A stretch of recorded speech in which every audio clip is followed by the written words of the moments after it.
Ce journal vous est offert par Orange.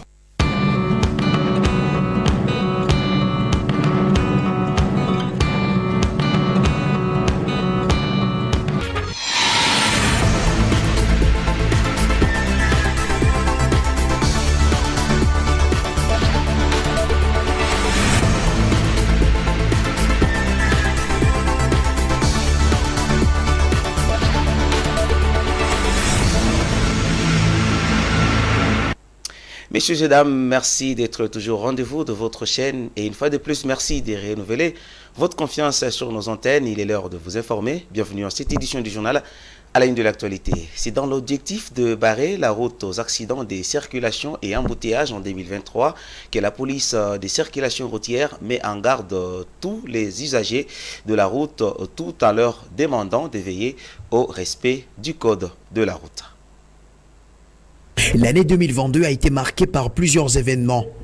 Sur le plan de la circulation routière, il a été marqué par plusieurs accidents de circulation, des suites des excès de vitesse, des livresses au volant et des mauvais stationnements des engins roulants, pour ne citer que cela. Cet état des choses a poussé l'autorité provinciale de prendre les mesures idoines afin de barrer la route à ces événements malheureux. En 2023, désormais, à partir de ce samedi 7 janvier, tout engin roulant qui sera retrouvé en mauvaise position de stationnement le long du boulevard Lumumba ou toute autre partie de la ville de Kalemi sera arrêté et acheminé sans vergogne au bureau de la police des circulations routières afin que le propriétaire puisse les récupérer moyennant des amendes, a dit John Lubango Lushoboz, tout en appelant les conducteurs ainsi que les usagers de la route au respect du code de la route. Si nous respectons le code de la route, nous allons éviter de faire beaucoup d'accidents. Donc il ne faut pas faire semblant ou soit être ignorant du code de la route. Nous avons que c'est le code de la route qui est notre arme. Vous respectez ça, vous allez vivre longtemps. Un homme averti en vaut deux, dit-on. Le ministre provincial a dans ses attributions le transport et voies de communication. Cyprien Katombe a dans une note circulaire mise à la portée de tous de nouvelles mesures de transport après plusieurs enquêtes et descentes effectuées. Parmi ces mesures, on peut citer notamment, je cite, aucune taxe ne doit être perçue par les agents qualifiés de la PCR sur l'étendue de la province. Cette décision est le résultat de certaines tracasseries perpétrées par des agents de la PCR dans les territoires de Moba. Il est au micro de Dieudonné Balanga Hardy. Sur base d'une effectuée dans quelques territoires, et notamment les territoires de Moba, où il s'est développé une mauvaise pratique des éléments de la police de circulation routière qui percevaient en fait les taxes dans le secteur des transports, notamment les rapports journaliers, l'argent que le montard devrait verser à la fin de chaque mois, et au mépris des taxes elles-mêmes qui devraient être perçues par les services concernés ou les services attitrés. Alors on ne pouvait pas laisser cette situation, voilà pourquoi j'ai descendu. J'ai vérifié et je me suis rendu compte que cette mauvaise pratique existait. Alors, après cette enquête, j'ai maintenant à prendre cette mesure, cette note circulaire, pour essayer de remettre un peu de l'ordre, que désormais, les services de la police n'est pas autorisée en fait à percevoir les taxes dans le secteur des transports et que la police va nous aider à réguler la circulation et accompagner les services qui sont dans différents postes de péage, percevoir les frais de péage, percevoir d'autres taxes, mais et non la police elle-même. Alors voilà, parce que j'apprends qu'il y a aussi une mauvaise interprétation que les ministres ont interdit à la police de travailler, tout ça. Non, la police doit nécessairement travailler. La PCR doit travailler, elle va nous accompagner les services de l'État, notamment la DGTANG, les Transcom, à pouvoir percevoir les taxes dans le secteur et non elles-mêmes. Les messages à tous les conducteurs de la ville de Kalemi, c'est en fait de respecter toutes les décisions prises en matière de transport Bientôt, je vais lancer le recyclage. Je vais lancer le recyclage, je crois, d'ici les 15 ans. Ce recyclage va permettre à tous les conducteurs sur la voie publique de maîtriser les codes de la route, de maîtriser non seulement les codes de la route, d'avoir accès au permis de conduire que nous allons disponibiliser, et cela va nous permettre de réduire sensiblement les taux d'accident sur la voie publique, parce qu'il s'est développé aussi une mauvaise pratique. Il suffit que quelqu'un ait des moyens, il se paye une moto et le lendemain il se retrouve sur la voie publique, et la conséquence c'est laquelle, ce sont les accidents. Alors je vais lancer le recyclage. Je profite de cette occasion pour appeler tous les conducteurs d'aller participer à cette formation. Et le syndicat des enseignants du Congo dans le Tanganyika a lancé un préavis de grève de 2 jours au gouvernement central du 9 au 10 janvier 2023 pour la résolution de leurs revendications.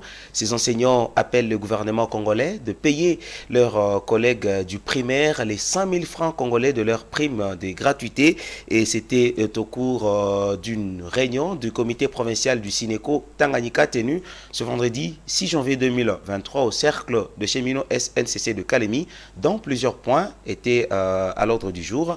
Écoutez ici un extrait de leur déclaration syndicale lue par le rapporteur du comité provincial du Sinéco, Benjamin Nyembo Kamanzi. Déclaration syndicale du Sinéco Tanganyika.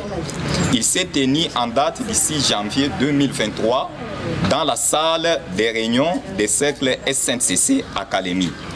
Une réunion regroupant tous les membres du comité provincial du Sinéco élargi, avec comme point à l'ordre du jour 1. Dénonciation d'un détournement de la prime de gratuité de 20 000 francs par mois pendant 5 mois par le ministère des Finances et du Budget. 2. Détournement de 16 millions de dollars américains par an destinés aux intervenants de l'ENAFEP depuis 3 ans, 2020, 2021 et 2022. 3. L'implication du gouvernement central pour la mise en place du décret portant les statuts de l'enseignant. 4. Un mauvais paiement des enseignants par la Caritas et FINCA, dont nous enregistrons les cas de vol et du retard très prolongé du paiement.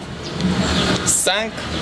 Non-mécanisation des enseignants NI et l'octroi du deuxième acompte, du deuxième palier en son entièreté. À cet effet, le Sinéco Tanganyika lance un ultimatum de grève de 48 heures allant du lundi 9 janvier au mardi 10 janvier 2023 pour permettre au gouvernement central de répondre favorablement aux points si haut cités. À défaut de ceci, le gouvernement central sera pris comme responsable. Fait à Kalemi le 6 janvier 2023 pour Sinéco Tanganyika, le secrétaire provincial Patient Muyumba, rapporteur Benjamin Nyembo.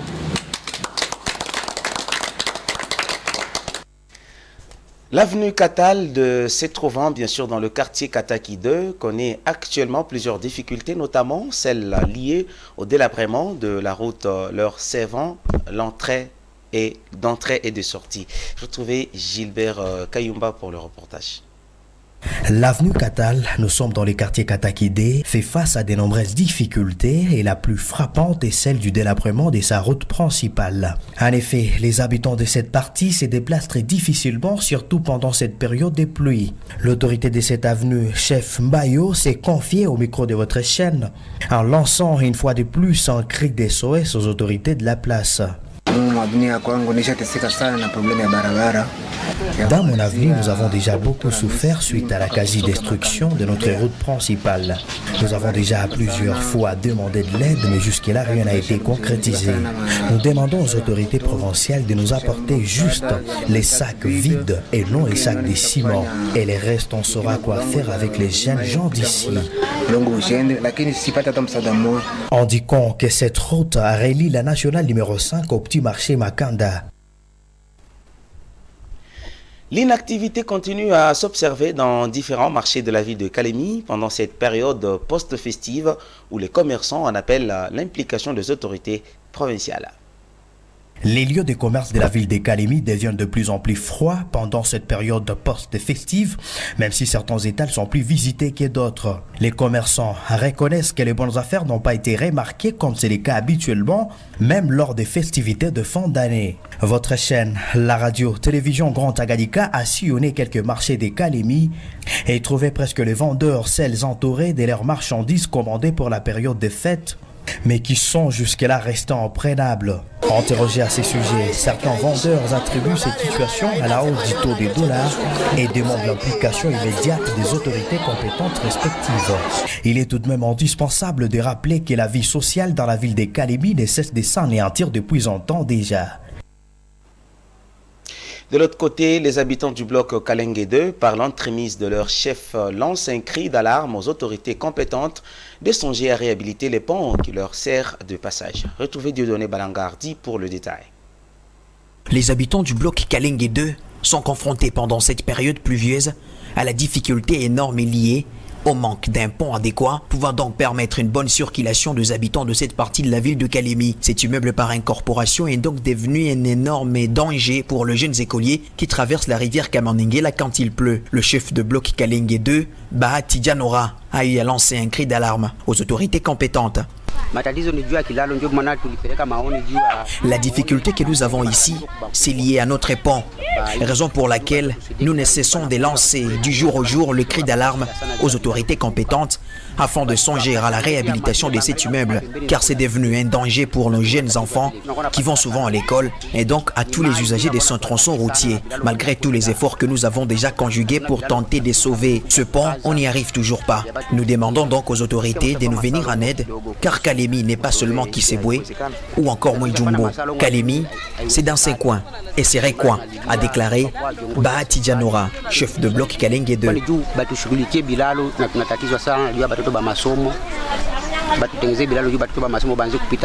Signalons que ce pont se trouvant dans le bloc Kalenge est d'une importance très capitale car il relie l'Oxeltra Béton, l'avenue Kaïté et permet aussi aux habitants de cette partie de se rendre facilement au marché Loubouye pour l'achat des produits de première nécessité.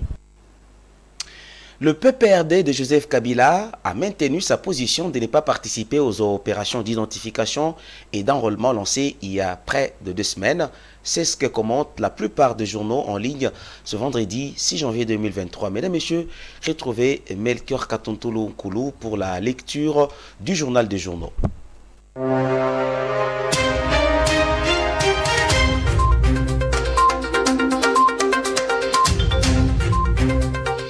Les médias parus à Kinshasa le matin de ce vendredi ont exploité l'information relative à l'enrôlement des électeurs avec comme toile de fond la décision du PPRD de s'impliquer dans ces opérations.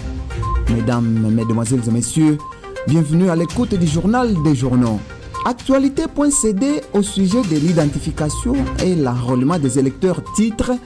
Le PPRD s'est dit non concerné et continue d'exiger la mise en place d'une CENI consensuelle. Le Parti du peuple pour la reconstruction et la démocratie, PPRD en sigle, s'est dit non concerné par l'opération d'identification et d'enrôlement en cours en vue des élections de 2023. La famille politique de Joseph Kabila Kabange dit également ne pas reconnaître l'actuelle équipe de la CENI dirigée par Denis Kadima Kazadi et appelle à la mise en place d'une nouvelle équipe pour garantir les chances égales entre les différentes parties prenantes au processus électoral, explique notre confrère. Le pari risqué du PPRD. Ce titre est celui de l'éditorial des Forums des As que ce journal introduit avec des questionnements, boycott, politique de la chaise vide et d'annoncer le PPRD en prend le chemin. Pas d'enrôlement, donc pas de présence au marathon électoral en cours.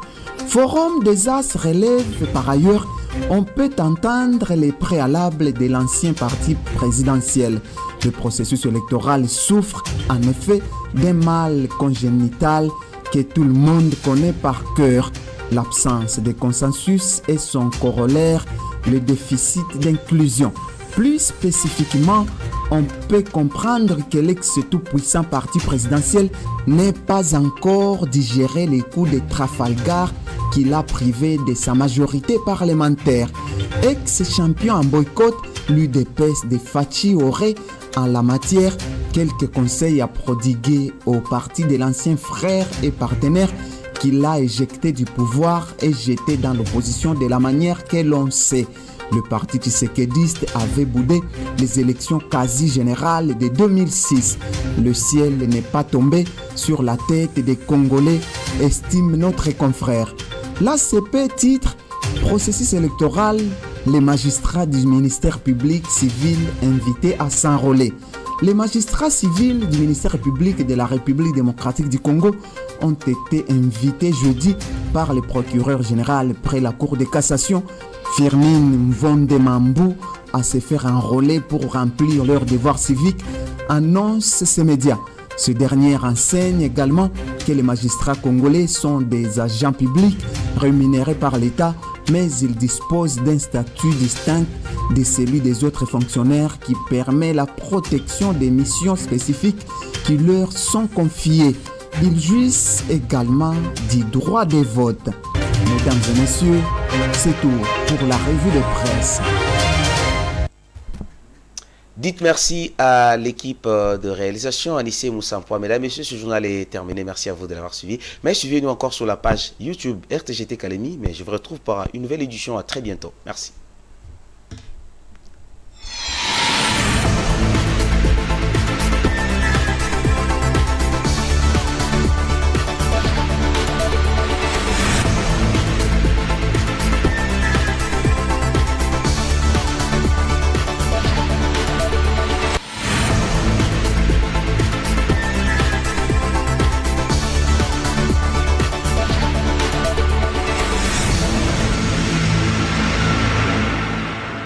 Ce journal vous a été offert par Orange.